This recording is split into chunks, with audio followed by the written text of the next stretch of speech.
Ms. Levin, The president apparently what do you guys want to talk about? maybe, I don't know, a small election in the Northeast. Don't, already read that, brother. Way ahead of you. Currency exchange rate. Go ahead. I'll see the The president told ABC, it looks like, that he's suggesting that you guys coalesce around the things that people agree on in the health care bill. And he mentioned insurance reform, cost containment, and a couple other things. Does that mean that the approach the White House has settled on in reaction to the election last night is to scale back the bill? Well, Jennifer, what the president talked to ABC about, to take a step back on health care, doing health care wasn't, he didn't do it just because it was a hobby. He did it because in traveling around the country during the election, he heard from families. He heard from small businesses. He heard from large businesses about how the current system was simply unsustainable. It was a priority then. It's a priority now. We are working through the best way forward as the president continues his commitment to get health care reform done. Well, he seemed to signal that you guys have settled, or at least are getting closer to settling on a way forward. Well, look, again, I think a lot of those conversations are ongoing. There are, as you mentioned, one path. We talked yesterday about other paths.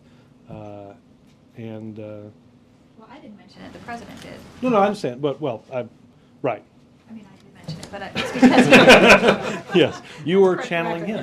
No, I didn't mean to imply that it was your question. It was certainly based on something the president said. There are a number of different ways to do this. Again, those conversations are ongoing.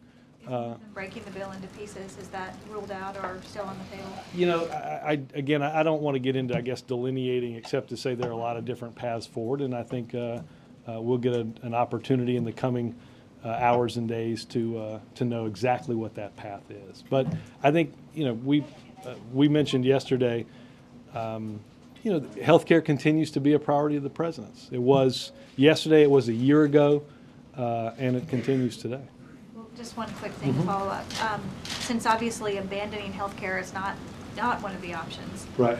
What are the immediate plans for recalibrating the message or intensifying the message to explain better to the American people what you're trying to do? Well, first and foremost, and again, this was something we touched on yesterday. The president talks about this in his interview, and I think you heard some of us talk about this morning. The anger and frustration in this country about where we are economically is something that we heard and saw last night in Massachusetts. The president heard and saw it last month when he traveled to Pennsylvania. He'll hear it in Ohio. We've heard it for several years. The president, I think, in his interview takes it back even farther than that. People were working. About the health care bill and explaining the health care bill and why it's Well, I important. understand, Why but he this wants is, to do it. it's a, as I just want to, You want to give a longer answer? I want a more fulsome answer. How about that? Because again, I will say this, Jennifer. I don't think, and I think it would be inaccurate to just boil the results of yesterday down to one issue. Right? But it is an issue. No, I agree, but it is certainly an issue. But I think both the candidate that won last night has said it wasn't just one issue. The anger and the frustration that the American people have at the fact that a lot of work has been done and they don't necessarily feel like their economic lives have progressed in the past year is understandable. As I said yesterday, that's what brought candidate Barack Obama a year ago today to be inaugurated as President Obama. We will continue to have him focus on the economy and jobs. Continue to focus on dealing with the problems that he felt and talked about during the campaign that existed and have existed for quite some time that we haven't addressed. Inherent in a lot of that, again, is it's job growth. It's a foundation for economic growth going forward that's not predicated on consumer spending or housing prices. All of those things that the president has worked on, he'll continue to work on moving forward. I think the American people expect that of their president and their Congress, and that's certainly what they'll get. Yes, ma'am. To what extent do you read into the Massachusetts results a message on national politics? Is there a wake-up call, as some people have said, for the party? Well, I think everybody, I think there are a lot of people that bear responsibility for some aspect of what happened last night, right? I mean, Be a little more specific well, about that. yeah, I mean, we talked yesterday about, I said that the president was surprised and frustrated. You know, I don't, president didn't expect, I'd certainly put myself in that category, not expecting to lose that Senate race. There's no doubt we are frustrated by that. So I think everybody bears some responsibility, certainly including the White House. But again, what I talked about yesterday, what I talked about here today is I think the anger that the president addressed more than a year ago to get elected, the anger that we've seen throughout this year, and the anger is very similar to the anger that we saw last night. I think we have, again, we've seen that for far longer than an election. We've seen, as I've said yesterday, people that are working longer, working harder, that are more productive, and they're watching their wages fall. They're watching their jobs move overseas. They're watching their families not have the same opportunities that they did, and they're feeling insecure about their own future. I think that is a wake-up call for everybody in this town. So what does that mean for him as he's preparing for the State of the Union? Are you having meetings to discuss the themes? Are you looking at what you're doing in a different way as a result of this? Are you Well, looking look, at anything in a different way? You know, look, he will undoubtedly address the results and what they mean in the State of the Union. The agenda, though, that the president was going to focus on and is going to focus on in the coming year, jobs, fiscal responsibility, many of the things that he's talked about over the last several weeks will be what he focuses on during the State of the Union and in the coming year. We still have a lot of work to do to get our economy back on track. Is there added urgency to get a near-term jobs bill? Well, I would simply reiterate what we've talked about before, which is we need to do everything possible to create an environment where the private sector is hiring again. We understand the depth of the recession, the more than 7 million jobs that have been lost in a more than 2-year period of time. So we've got a lot of work to do. The president laid out some ideas in December and believes those ideas are still should be taken up now. And he'll talk about that in the State of the Union. Jake. Only about a third of the American people think that the president is doing enough on the economy. 2/3 don't. Are they wrong? I wouldn't question that that's what they told your pollster and that they're right. In telling them that, I would say this, coming here to work every day, that the president works each and every day on making our economy stronger and putting us in a position to where we're creating jobs, businesses are hiring again.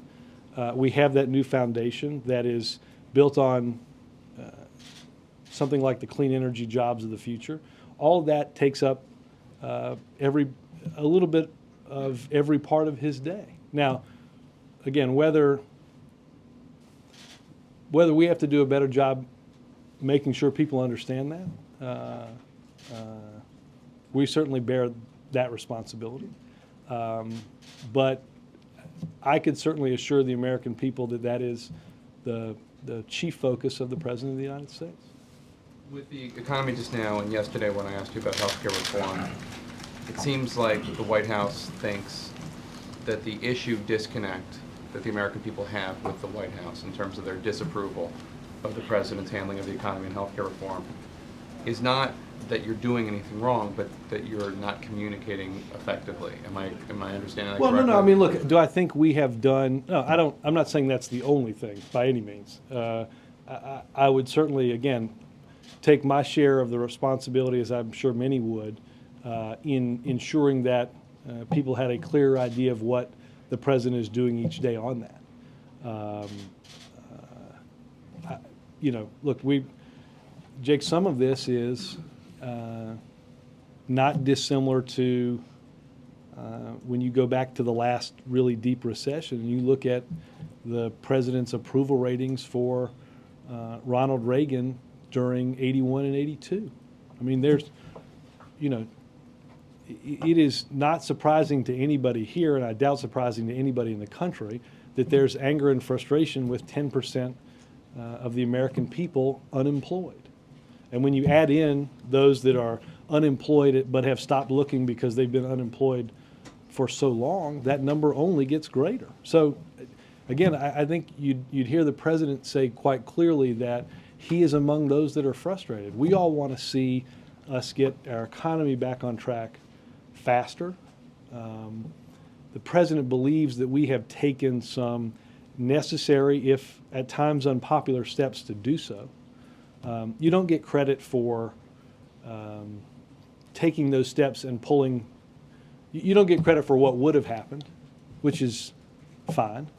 But I think the President, at the end of his interview, says he is more optimistic about our country and about our economy today than he was a year ago. Because, again, if you think about where we were a year ago, we were in meetings talking about what if these series of banks go under? What are we going to do if, I mean, there were, these were eye-opening experiences. We all remember from the first jobs report, we were watching the economy shed jobs at a rate that had previously been unseen. Just in terms of the politics of this, what does the President plan on doing? You've talked a lot about the anger out there and the frustration, and the President did too when he was in Boston on Sunday.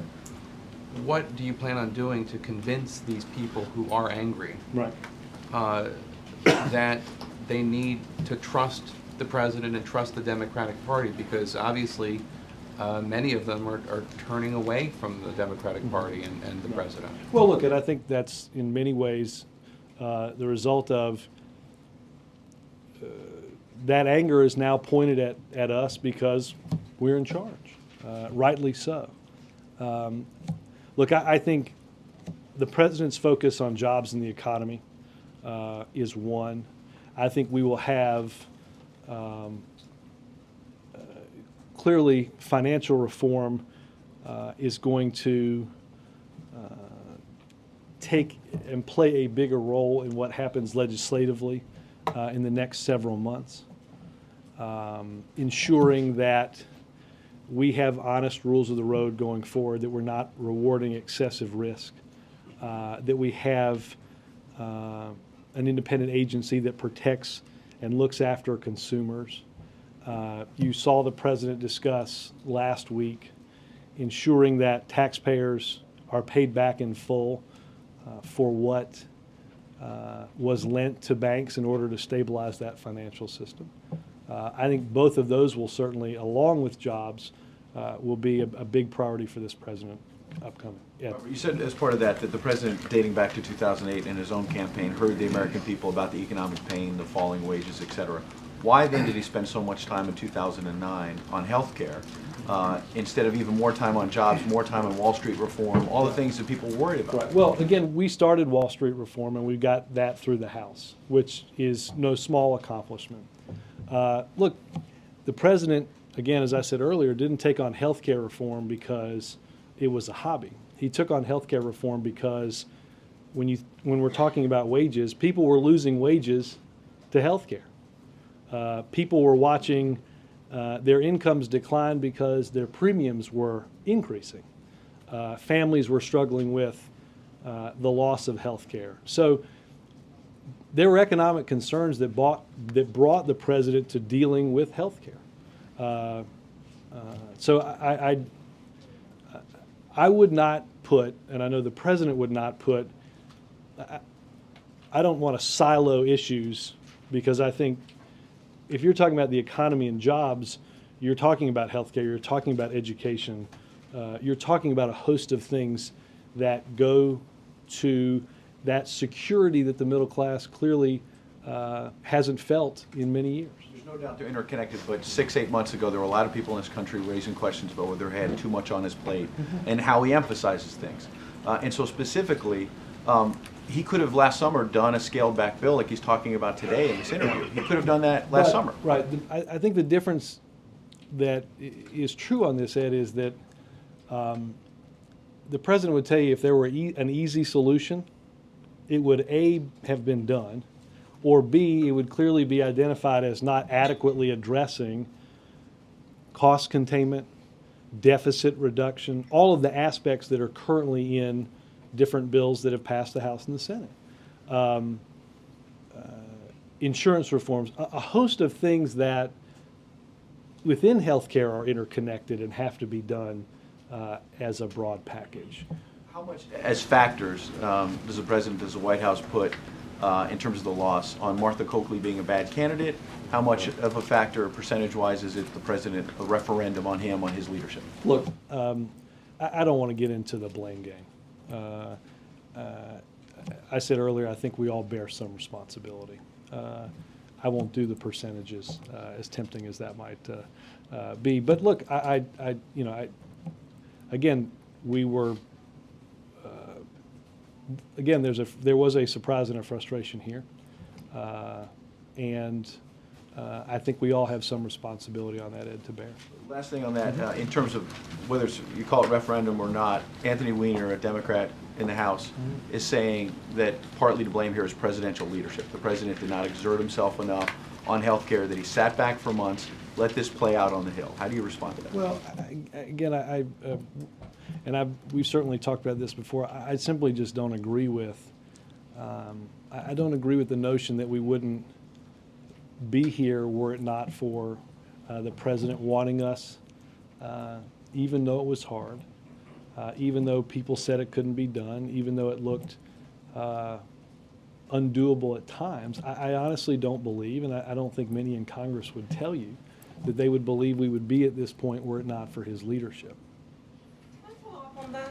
Let me get around, and I've scheduled a bunch of time here today, so yes, Chip. Yeah, actually, I wanted to follow up on that, on the presidential leadership in healthcare. Now that we're at kind of a new stage in healthcare reform, and I don't know if you'd be willing to say it's back to the drawing board, but it is a new stage. Is the president going to exert more leadership now? Is he going to take control of what's happening up there, or is he going to continue to defer to Congress? Well, again, Chip, I give you a similar answer that I did to Ed. I don't honestly believe we would be where we are.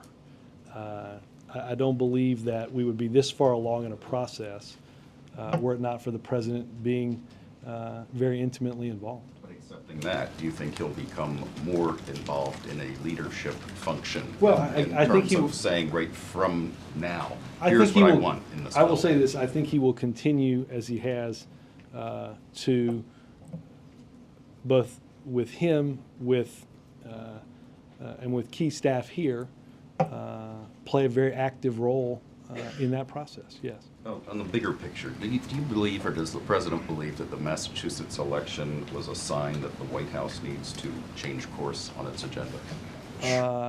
I think that, again, I'd neither want to under or overread. I don't want to boil it down to one thing or one issue. I think that's to oversimplify a lot of different factors that go into how people make voting decisions and the outcomes of elections. I I will tell you this, I don't believe the president thinks that we should stop fighting for what's important to the middle class, that we should stop fighting for an economic recovery, that we should stop fighting for what we need to do to create an environment for the private sector to hire, that we should abandon, I'm no doubt there will be calls to abandon financial reform, that there'll be calls by some to abandon the notion of wanting taxpayers to be paid back for their loans to Wall Street. I don't think the president would agree with those. Do you see this election as a watershed moment in any way where the president is, from this moment on, is going to have to ratchet down his expectations for what he can get passed? Look, again, the president hears and understands the anger. It's very similar to what he heard and understood, has heard and understood for many years. It is important to the president that we continue to push forward on the priorities of fighting for what's important to the middle class. There's some on the Hill who say the president's in denial, that he just doesn't understand that this is really a major moment, that the Virginia election, the New Jersey election, now this. I mean, again, Chip, I think you'll hear in the interview later today that he hears and understands what's happening. Again, it's not flip. It's a lot of what we heard in Iowa, right? It was a lot of what we heard in a general election. It was a lot of what, quite frankly, he heard as a U.S. senator. I think it is another iteration of that, and I don't dismiss or downplay that at all. I think it's an important moment. I think I think the president would tell you it's an important moment for us to come together and work on our problems. There's no doubt about any of that. Mike? The debate has been going on over health care for largely the past year. The president has had a speech to a joint session of Congress. There have been town halls, press conferences. There have been internet and web addresses, Right. Any number of statements. Is it possible that the American people, the voters, have spoken and they do not want this health care reform? Again, I don't, Mike, I hesitate to read something out of an election that the candidate that won the election says he doesn't read out of it, either by person or by issue. There are there aspects of the healthcare reform that are more popular than others? Undoubtedly. But I don't, we know this, Mike, that there are people yesterday that got a bill for their health care and saw it go up. That's true today. That was true a year and 2 years and 4 years ago. If we don't deal with this problem, we know this.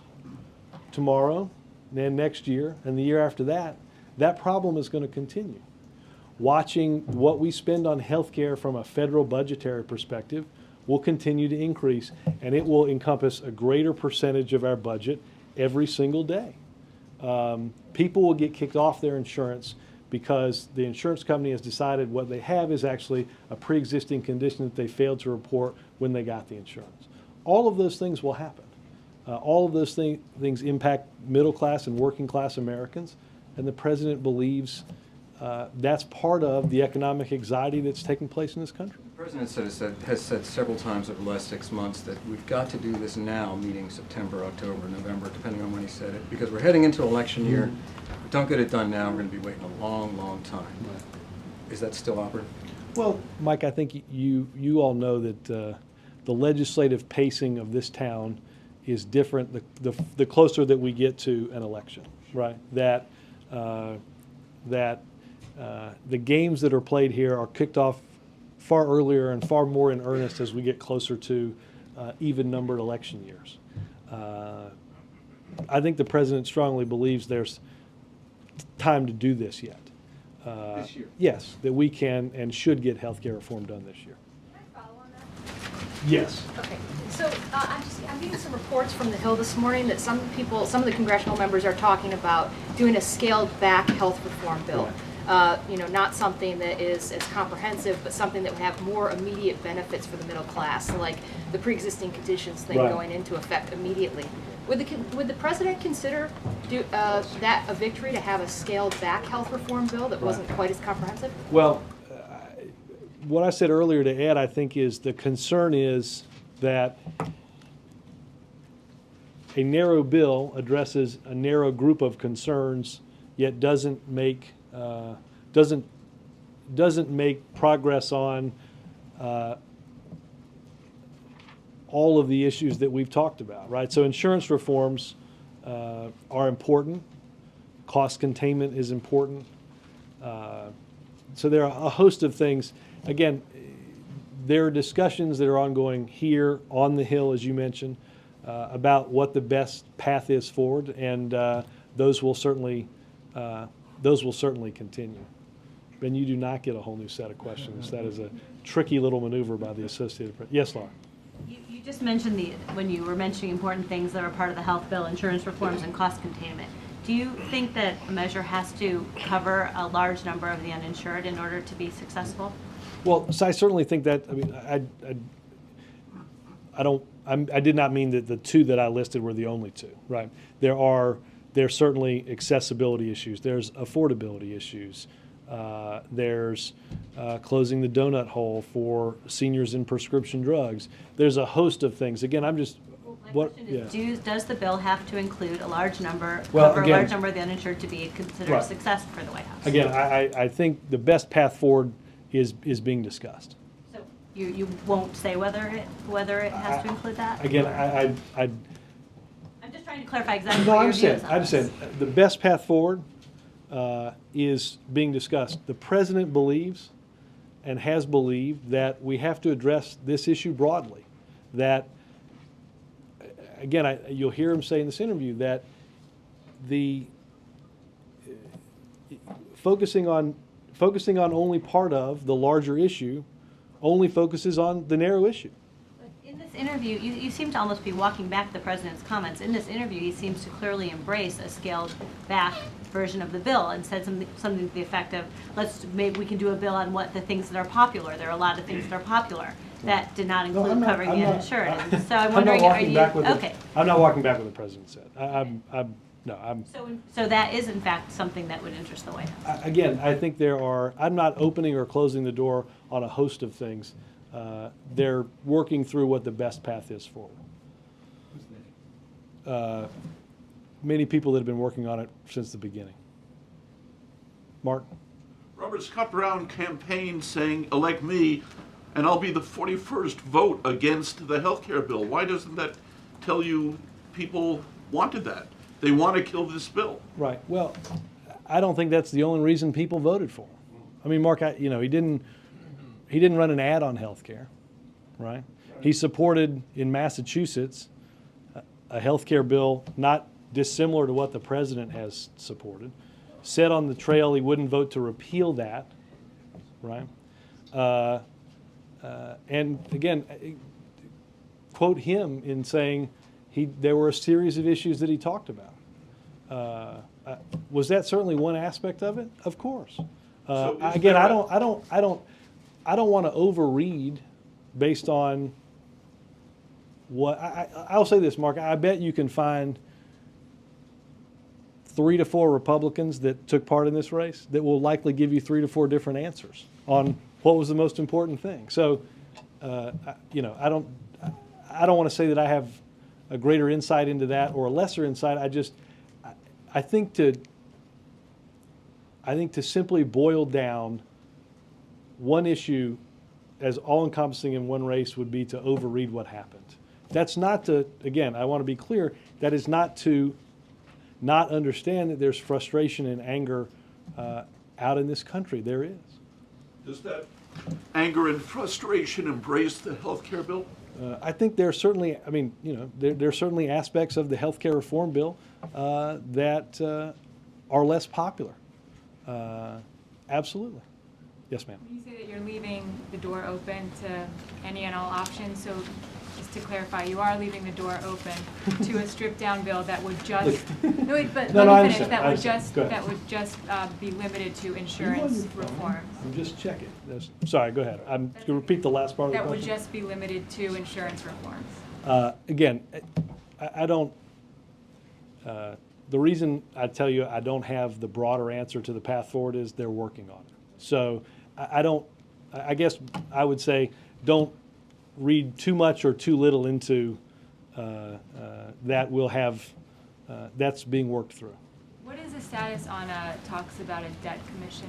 Possibly, will the president sign an executive order? We have talked about a number of ways to address and deal with our medium-term and long-term fiscal problem. That is one aspect of what's been discussed. I know there's a vote in the next few days, likely on this on Capitol Hill. It's been discussed, but nothing has been structured or no agreement has been reached on that. When you talk about the anger out there associated with double-digit unemployment, obviously some of that has to do with the fact that Americans are seeing the taxpayer dollars going to making Wall Street whole again. Do you think that the president and the White House and this administration as a whole has been consistent enough in its message to Wall Street this year? How so? I don't. That the American public are convinced that the White House isn't too cozy to the banks and to Wall Street, that they think that the White House and the president is putting just as much effort into making Main Street whole again as it has the banks. Well, I think if you asked folks on Wall Street, they certainly would tell you. I certainly saw a number of blind quotes throughout the morning of Wall Streeters saying that our policies in being tough on Wall Street had backfired. But that was just last week with the bank fee. Well, I think last week and I think I think that I think there were people on Wall Street that didn't become upset at us starting last week. Look, I'll say this, Juliana, they're undoubtedly the frustration in this country of watching those that caused the acceleration and the wreckage of this economy through excessive risk-taking that they were then rewarded for, then they were bailed out for, is a source of enormous frustration and enormous anger. A big percentage of what I think people have heard last night and over the past year, undoubtedly. I think they have not fully felt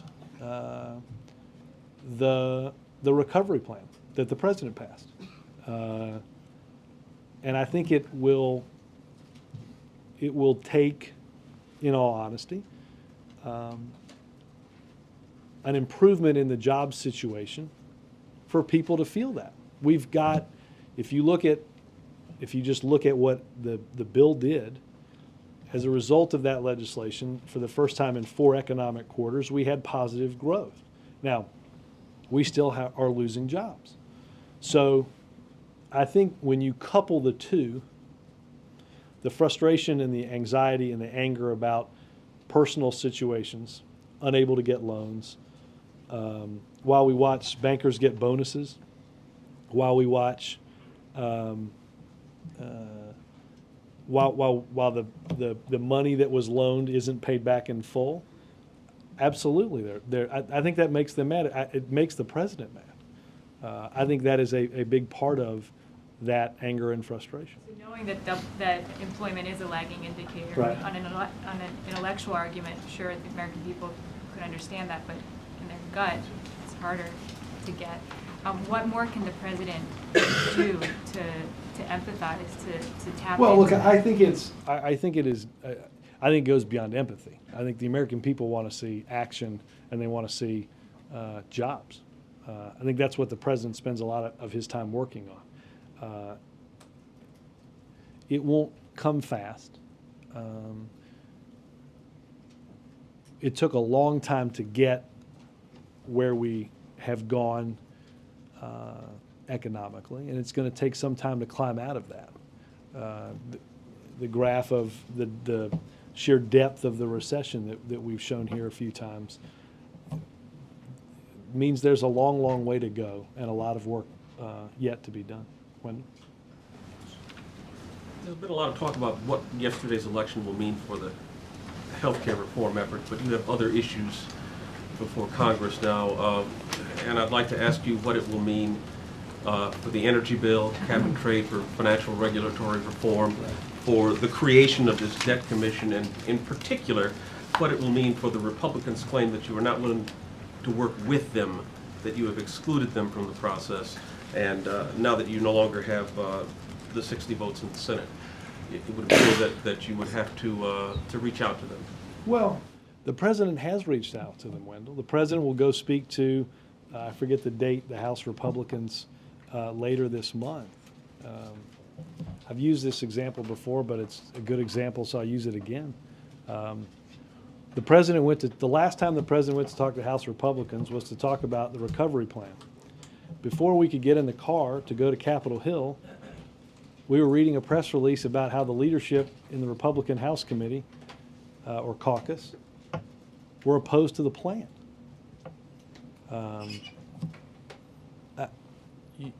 This is, I've said this before, there are a series of streets between the White House and Capitol Hill. Almost all of them are in both directions, and it takes two willing partners to be able to do this. You also said today that you're going to have to work together. Yeah. So, given that it takes two willing partners to do this, We're certainly willing. You know, I watched Mitch McConnell, whose party unity score in voting was 95%, talk about being bipartisan. An interesting message. I'm happy, and I know the president would be happy to work with them. But Wendell, again, they've got to want to work. It has to be more than something that occupies 7 seconds on television or 2 lines in a print story.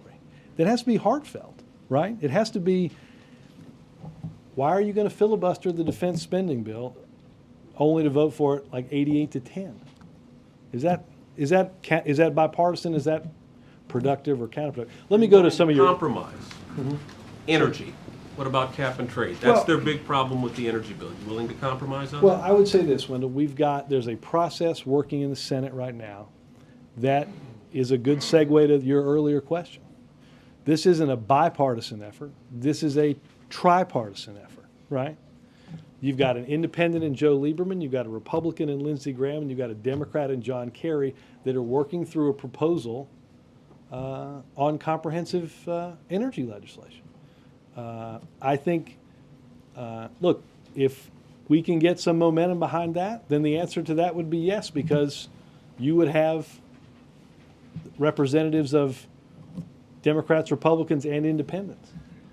Yes, answer yes on the cap and trade part of it, or answer yes on the Kerry and Kane and Lieberman. Well, I guess I'm adding those together because what they're working on is that measure, right? On financial regulatory reform, this is something that certainly the president wants to work with the Republican Party and others on, understanding.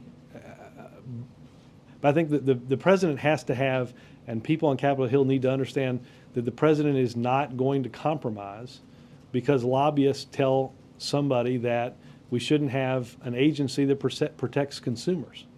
That's something the president's not willing to give up. And on the debt commission, if I could try one more. Would the president accept legislation, a legislatively created debt commission that would have teeth and the ability to enforce spending?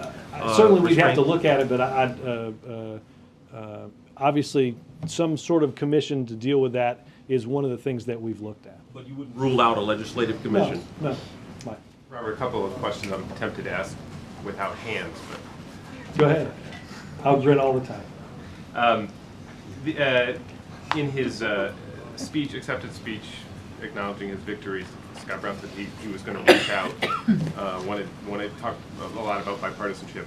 Has the president any plans beyond the call last night to reach out to him? It's a good question. Let me check. I know that as the statement I put out, he talked with both candidates, including Senator-elect Brown. I will check on anything specific on that. Talk a lot about the anger out there among the public. When does President Obama get angry? I mean, it seems like that might be part of the disconnect. He always offers such a sort of calm and cool and sort of cerebral approach to some of these things. Is there any sort of thought to needing to show a little bit more of that anger himself? I've seen it. Look, I think many of you all in writing the story last week about bank fees mentioned that the president seemed exercised. In several of the statements that he gave about our failures across government to deal with Flight 253. I think when it comes to bank fees and bank bonuses, I can assure the American people that there are things that get him going. Look, you're not going to see the president pound on a desk for the sake of political theater. I think what is more important than anything is understanding the frustration out in America that the president has seen, and having that frustration and anger guide policies that will get the middle class back up on their feet with a sense of security. That's why the president reads letters. That's why the president, again, in Ohio, will speak with voters about their anxieties and concerns. I think, there are plenty of examples of people that will pound on a desk and not get something done. So it has to be more than just for theater's sake. One last thing. I didn't do so well with the hands today. No. Given that some of the problems you guys have had have been surrounding elections and not done so well on that score, any plans that the president has to try to bring Mr. Plouffe back more into the fold, given that he's finished with his book now? He's finished with his. I haven't read his book, so no. The president talks fairly regularly with David. I know that it is somebody whose advice and counsel he both seeks regularly and believes. David is an exceptionally smart advisor who understands the type of anger and frustration that he's seen. I don't have anything specific on that, except I know that he continues to talk to David regularly. Yes, ma'am. Robert, you talked a lot today about the anger and frustration that President Obama carried him into office, and that has now carried Scott Brown into office. Mm-hmm. But part of that anger and frustration clearly was an anger at the partisan nature of Washington, and the president campaigned on a promise of bipartisanship, which he hasn't been able to fulfill. Now, I know it goes both ways. No, admittedly. Right. So does he interpret the results of this election as, in essence, a judgment on that failure? Are people now angry at him for failing to fulfill his promise? And on health care specifically, will he invite the Republican leaders of the House and Senate in to talk to them about health care, or will he pursue a course of bipartisanship that basically involves moderates like Olympia Snowe? Well, on your first one, look, I think the president would be the first to tell you that the pace in changing the way Washington works, he is not satisfied in. We've been able to do some things. There have been progress on things like earmarks, not enough.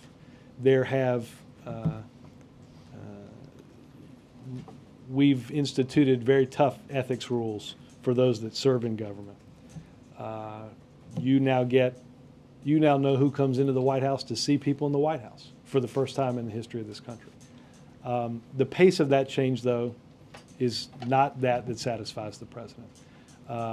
In terms of that bipartisanship, though, I think, I think this has to be, it has to be more than one person talking about that. But he extends the invitation, so an invitation to McConnell and Boehner? Look, he says in this interview that if there are constructive and substantive ideas about how to move healthcare reform along, obviously he'd like to hear them. But what he doesn't want to do, and I don't think what anybody has any interest in doing, including Republicans, go back to where we were last summer, right? Remember when Senator Grassley said, even if I get what I want, I can't vote for it. I mean, I don't know what you do then, right? I mean, you can talk and you can meet and you can extend a hand, but if what you construct working with the other party is then unwilling to support, you can't, that's the example of just being unable to, you can't do that. There have been, to be fair, there have been credit card reform, children's health insurance. There have been a series of pieces of legislation passed by this president that enjoyed bipartisan support. Plans to invite the leaders in? No, again, if there are those that have, again, the part of this, Cheryl, is you have to be, you write a lot of healthcare stories, right? Do you sense that the people that you're discussing have moved off of their universal opposition to healthcare reform? I'm not answering the questions, No, Rob. but You are. I understand. Well, let me ask you about yeah. something else the president said last week to the House Democrats. He said, let me tell you something. If Republicans want to campaign against what we've done by standing up for the status quo and for insurance companies over American families and businesses, that is a fight I want to have. Does he still feel that way today? Yeah, absolutely. I mean, if you're going to decide, look, we're going to go through, we're going to have legislative debates going forward. We're going to have a debate on financial reform. We're going to have a debate on bank fees, right? People are going to get to decide whether they're for the banks or whether they're for Americans getting paid back. They're going to get to decide whether they're going to side with the lobbyists on killing a consumer agency or those that want to support it, right? On health care, you're going to get a chance to decide whether the minute the president signs that bill into law, an insurance company cannot discriminate against a child who can't get health insurance because of a pre-existing condition. You're going to have to pick between an insurance company and that child. Those are decisions, that's what elections are ultimately about. Yes, sir. I know you said you don't want to overinterpret the Massachusetts result. I think we may have exceeded that, but yes. Minutes in, but when you hear Barbara Boxer say, I think every state is now in play, absolutely. What do you think? I think that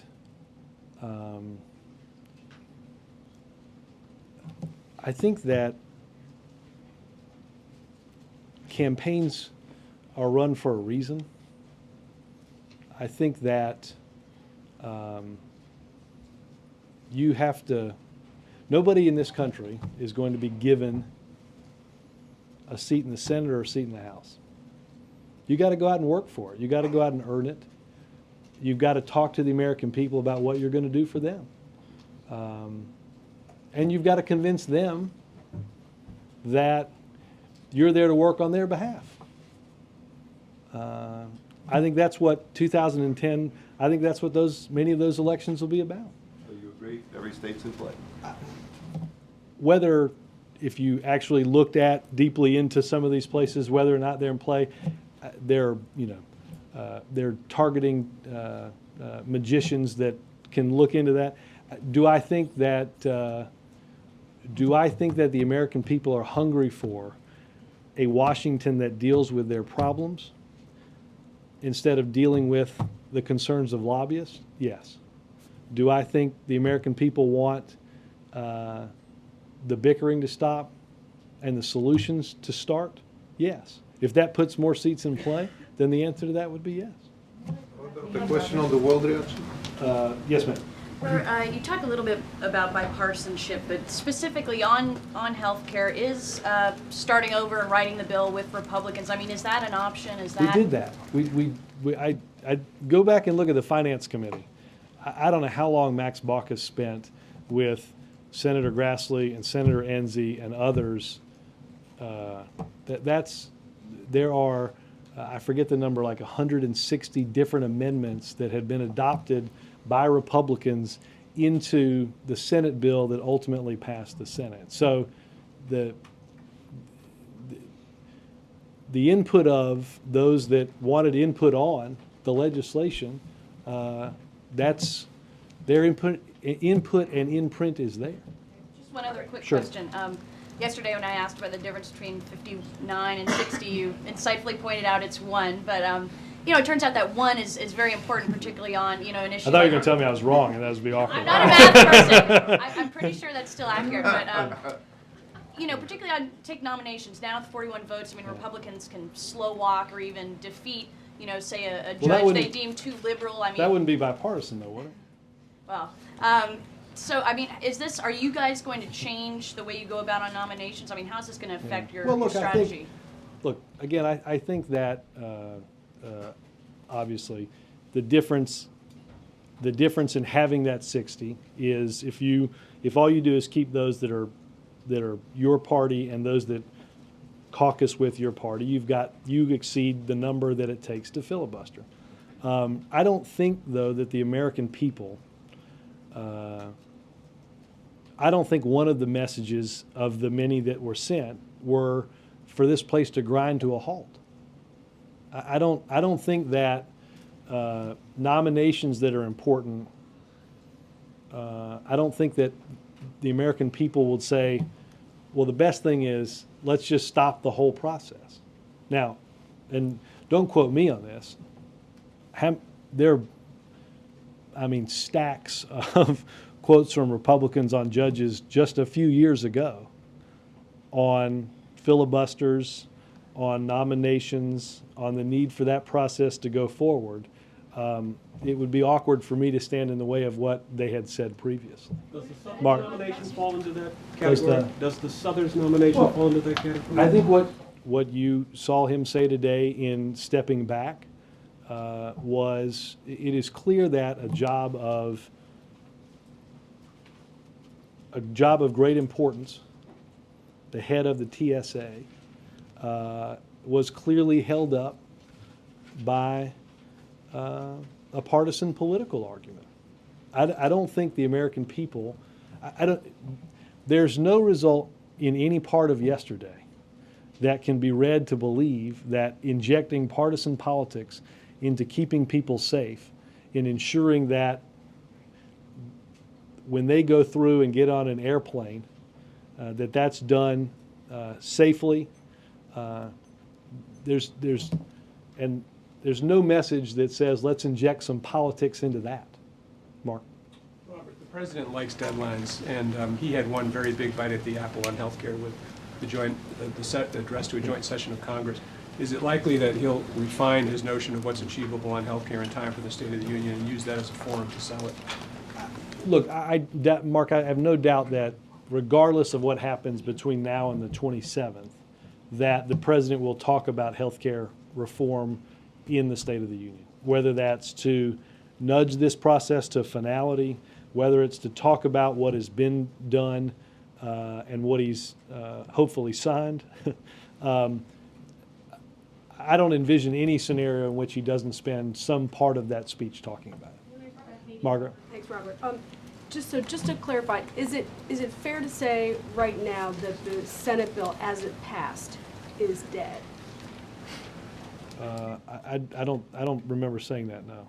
No, I'm asking. No, I don't think that's the case. No. Okay, so you think that although the president in the interview said he didn't want Congress to try to jam it through, he's not opposing the idea of the House passing the Senate bill. Right. Let me be specific at what he says. He said very clearly that we should not. There's no intention by this administration to go back through the Senate in the absence of the will of the Massachusetts voters in selecting Senator Brown yesterday. There's nothing, no plan here to have something go through the Senate before he is seated, before he is sworn in. But he's not saying let's toss what the Senate passed aside. No, his comments are specifically directed toward the notion that some people had suggested that that Democrats might try to rush something through the Senate in the interim of certification and swearing in, and that's simply not the case, and I think the president dealt with that. Robert, That just, Robert, hold on, Robert, hold just on. two. But Margaret's got her second, so hold on. It's a little bit more esoteric, but President I Reagan. lost control there in the middle of the third row, didn't I? Anger and frustration. Yeah, I was going to say, building for years. Go ahead, I'm sorry, go ahead, Mark. President Reagan sort of famously known for staying the course, and President Clinton is differently known for tacking toward the center and focusing on the economy. And I guess if President Obama were to use either as a model, which would it be, or both, or neither? Look, I think that I think there are certainly, I guess the short answer is likely elements of both in terms of, I think the president will continue his focus on the economy as President Clinton did. I think as President Reagan, as you just said in your Reagan example, look, the president ran on a series of issues and concerns that the American people had that they continue to have. One of them being the economy. So I think at this point I wouldn't break it into one or the other. Since much of the president's schedule is planned, Hold on, we'll come around. Don't just because he's loud doesn't mean we'll not get to you. Don't worry. Go ahead. Very much. Yes. Since much of the president's schedule is planned months in advance, could you tell us if any of the 13 Democrat U.S. senators running for re-election in November have invited him to campaign for them? I can assure you the schedule is not planned nearly that far in advance. I know that. Well, just the 13 Democrats up for re-election. Well, we've announced a trip to Nevada. I don't know what if there's a political component to that. We've been to many of these. We've certainly been to those states before. I can certainly look through a list. I don't have a block or a schedule. Among all the nations who have sent help to Haiti, could you tell us which, if any, were Muslim nations? USAID can certainly talk about the size, the scope, and the origin of the help that has come to help Haiti. April? Thank you. Robert, on the issue of that from the podium, you had said that this White House takes some of the blame for last night. Sure. And also, President Obama, in this ABC interview, he said that the American people feel remoteness and detachment. Where does the White House... Give me the whole... Can you just...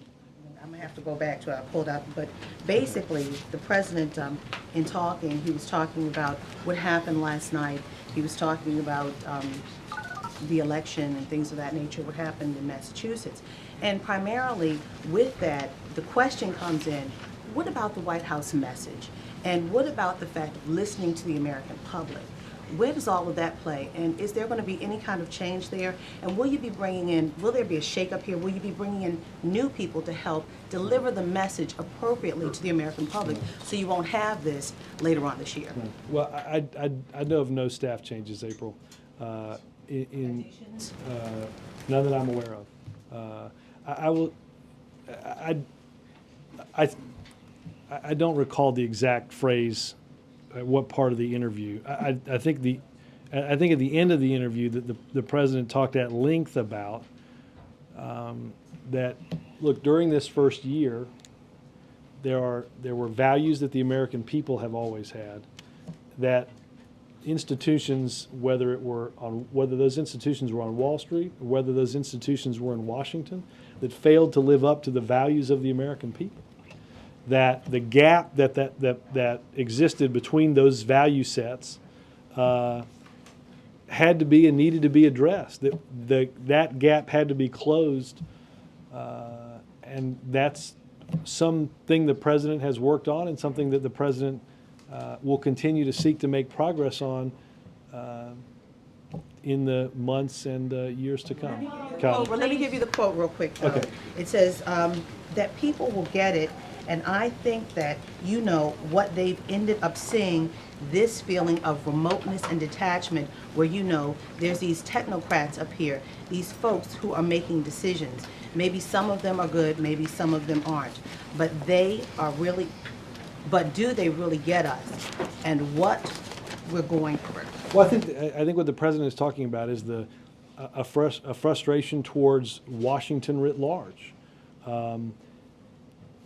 How are you going to have, or you have to create a government that understands and addresses the problems and concerns of the American people, rather than addressing the problems and the concerns of just one segment of the population, just those that are lucky enough to be represented by a lobbyist, just lucky enough to have a big piece of legislation in front of Congress. So it's what I talked about there in closing that values gap that the president discussed. Connie? Thank you. To follow on Haiti, two things.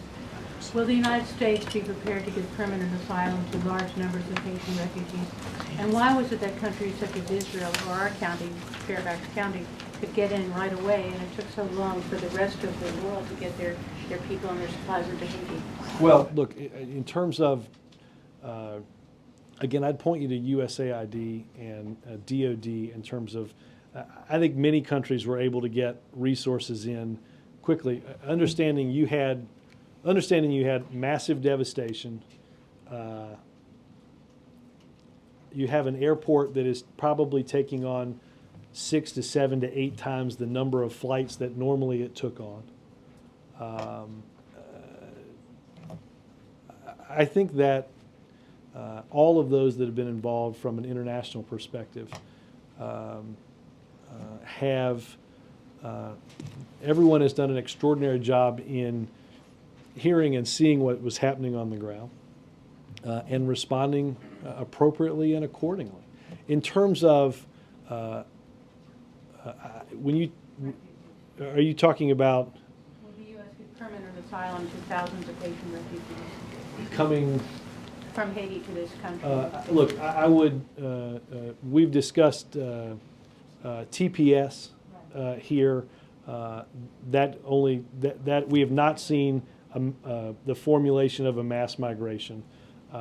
I would point you to state to give you specifics about things like orphans. David? Thank you. I'll come. Two questions. The first is, you used the phrase wake-up call about the election last night. I think somebody used that. Well, I to think me. you acknowledged that. Right. It was a wake-up call. Usually a wake-up call means that you then do something differently. So what will this White House, what will the president be doing differently after hearing such a call? Well, again, I think continuing to focus on and having people understand an agenda that's focused on jobs and getting this economy moving again, David. Continuing.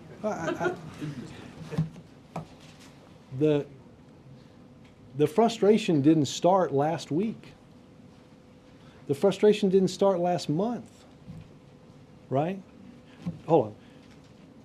When we go to Ohio, we're going to talk to voters. You're going to talk to real people that haven't lost some of them may have lost their jobs since the Massachusetts election, or may have even lost their jobs since Massachusetts called a special election.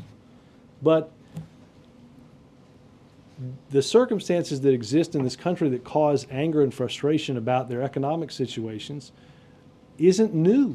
Well, why would you expect a different result if you are simply going to do the same thing you did before? Well, I'm not going to overread what happened in one place as happening everywhere.